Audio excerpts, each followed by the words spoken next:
Assalamualaikum warahmatullahi wabarakatuh. A'udzubillahi minasyaitonirrajim. Bismillahirrahmanirrahim. Alhamdulillah, hamdan wa syukran lillah. Salatan wa salaman ala Rasulillah Sayyidina wa Maulana Muhammad ibn Abdullah. La haula wa la quwata illa billahil alil azim. Amma ba'du.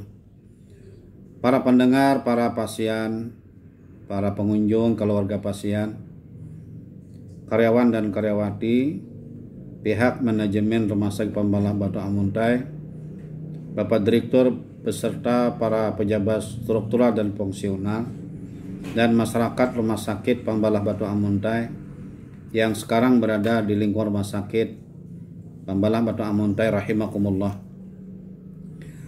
Alhamdulillah kita bisa kembali ketemu atau bertemu dalam acara Ruang Informasi Islam dan Kesehatan dalam rangkaian ikut serta mendukung program pemerintah di bidang kesehatan, khususnya Rumah Sakit Pembalah Batu Amuntai.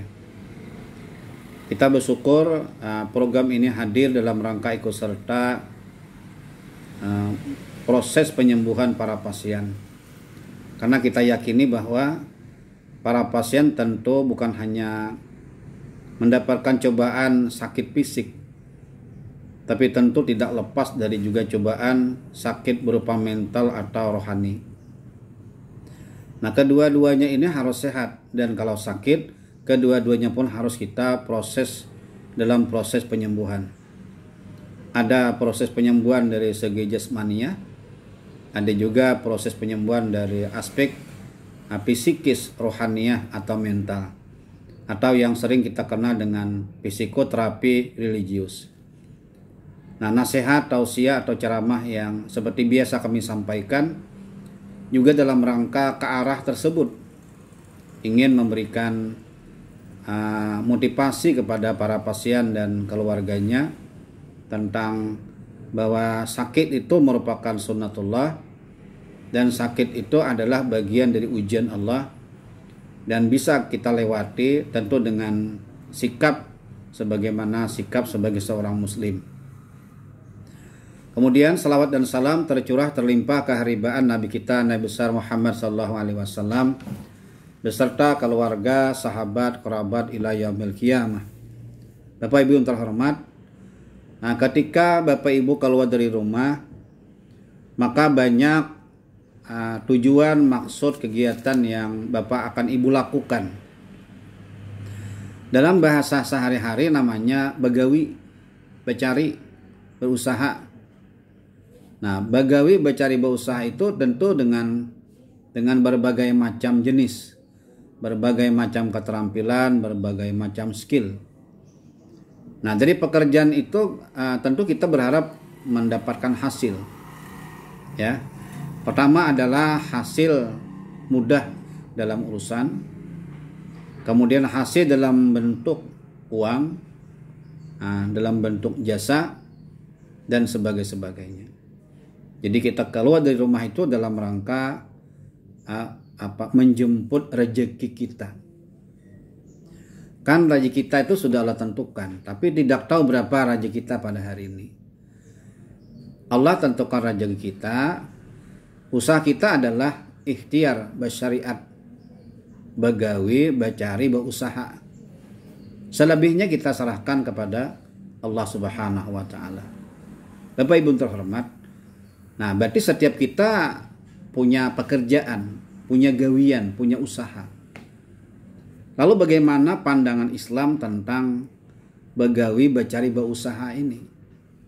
Islam sebagai agama yang sempurna, wa ma arsalnaka illa rahmatan lil alamin, dan contoh teladan yang pasti kita merujuk kepada kehidupan Rasulullah SAW.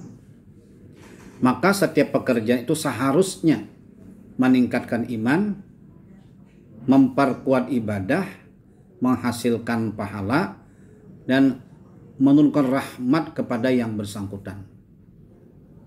Kalau yang ini kita dapatkan, maka kita akan mendapatkan dua. Pertama, poin nilainya adalah di sisi Allah. Poin adalah bentuknya keuangan, gaji, honor dan sebagainya. Nah, inilah yang harus kita pahami, bahwa bekerja bukan sekedar mencari uang, tapi bekerja adalah sebagai bagian dari ibadah kita kepada Allah Subhanahu wa taala. Yang kedua adalah bekerja itu dalam Islam harus dilakukan oleh yang bersangkutan. Baik bersangkutan pribadi maupun bersangkutan secara kelompok, kolektif, organisasi, kelembagaan dan sebagainya.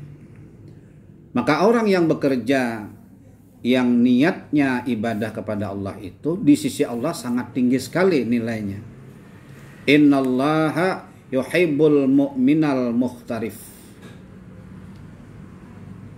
Sesungguhnya Allah Subhanahu wa taala menyukai, menyenangi, mencintai ya orang yang memiliki pekerjaan, atau orang yang berkarya, atau orang yang berusaha, atau orang yang begawi.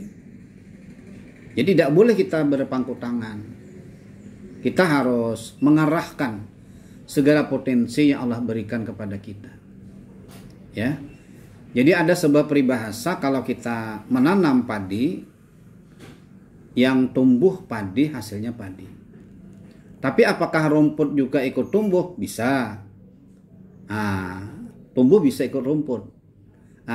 Rumput bisa tumbuh di sela-sela kita menanam padi. Tapi yang kita ambil hasilnya adalah padi, bukan rumput. Tapi kalau kita menanam rumput, apakah padi bisa tumbuh? Ya, ini mustahil. Jadi karena itu mari kita menanam sesuatu yang sesuai dengan potensi kita. Kita jaga, kita pelihara, kita iringi dengan ibadah.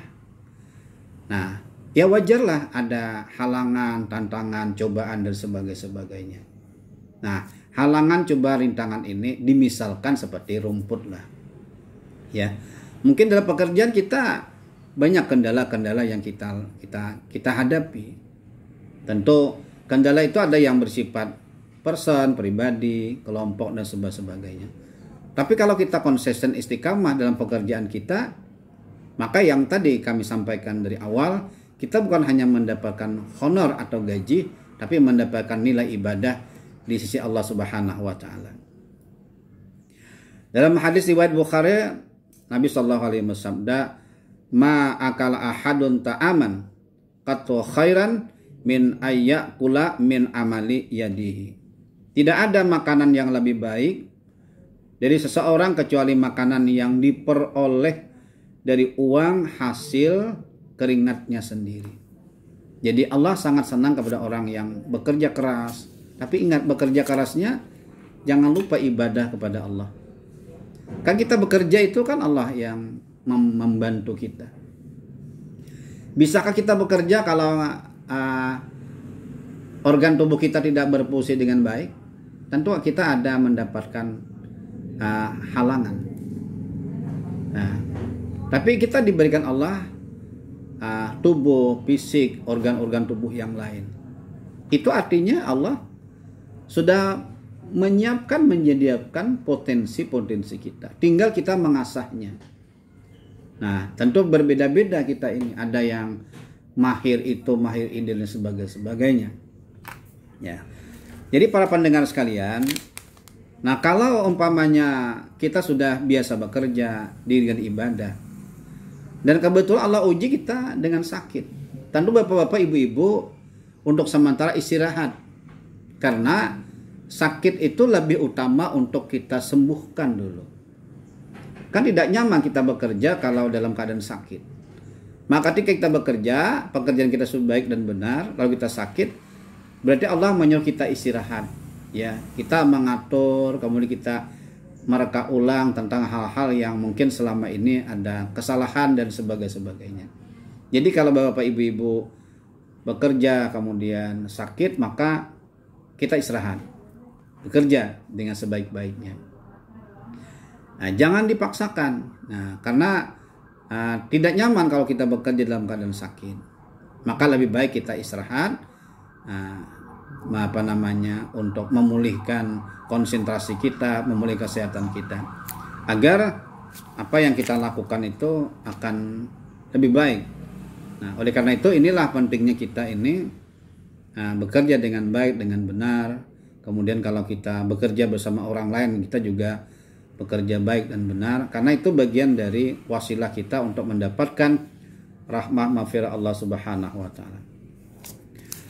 Para pendengar yang kami hormati, nah mudah-mudahan apa yang kami sampaikan ini menjadi inspiratif kepada kita semua bahwa ternyata kita bekerja itu bukan sekedar bekerja, bukan sekedar mendapatkan uang atau gaji, tapi bekerja itu adalah bagian daripada ibadah.